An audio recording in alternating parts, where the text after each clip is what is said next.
ইনসানিয়ত বিপ্লব কি? আমি, আমার জীবন, আমার দুনিয়া।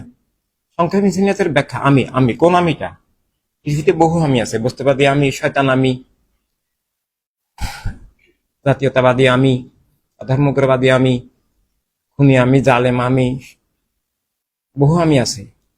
তো মানুষ আমিটা, সব মানুষের উদ্ধারকারী আমি, মানবিক আমি, মানুষ আমিটা, মানুষ আমি, এর ঊর্ধ্বে মুমিন আমি। এবং আমার জীবন, আমার বিশ্বাস আদর্শ নিয়ে চলা, আমার রুটি রুজি, আমার আত্মমালিকানা, দুনিয়ার মালিকানা, আমার রাষ্ট্রীয় নাগরিকত্ব, আমার বিশ্ব নাগরিকত্ব, সত্যকে এগিয়ে নেওয়ার আমার দায়িত্ব, মিথ্যাকে উৎখাত করার আমার দায়িত্ব, আমার জীবন। জীবনের অনেক কিছু বোঝায়, স্বাধীনতা, অধিকার, ইজ্জত, নিরাপত্তা থেকে অনেক কিছু জীবন, এবং আমার জীবনের দুনিয়া। আল্লাহ হাবিব সাল্লাল্লাহু আলাইহি ওয়াসাল্লাম আমাকে যে দুনিয়া দান করেছেন আমার দায়িত্ব পালনের জন্য, আমার কাজ করার জন্য, আমার জীবনের লক্ষ্য উদ্দেশ্যে পৌঁছার জন্য। এই জন্য আমি, আমার জীবন, আমার দুনিয়া, এটাই তো ইনসানিয়ত বিপ্লব, এটাই তো খেলাফত ইনসানিয়াত। এবং সব বিপরীত ধারা থেকে আমার আত্মরক্ষা ইনসানিয়ত বিপ্লব। আমার আত্মরক্ষা, আমার জীবন রক্ষা, আমার অধিকার স্বাধীনতা রক্ষা, আমার সব মানুষ ভাইকে রক্ষা, এবং আমার সব মুমিন ভাই বোনকে রক্ষা।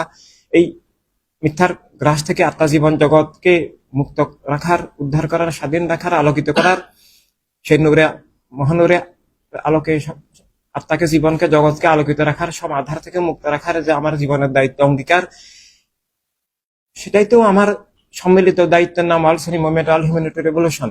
আমার জীবন, আমার দুনিয়া।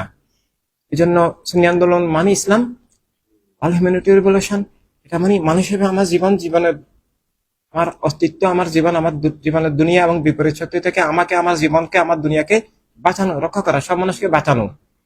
এটা না হলে কেউ মানুষ হবে না কোনোদিন, জীবনের সত্য খুঁজে পাবে না। অতএব তাকে মিথ্যা নিয়ন্ত্রণ করবে, ইতিহাসের সব পরিবর্তনকেও সে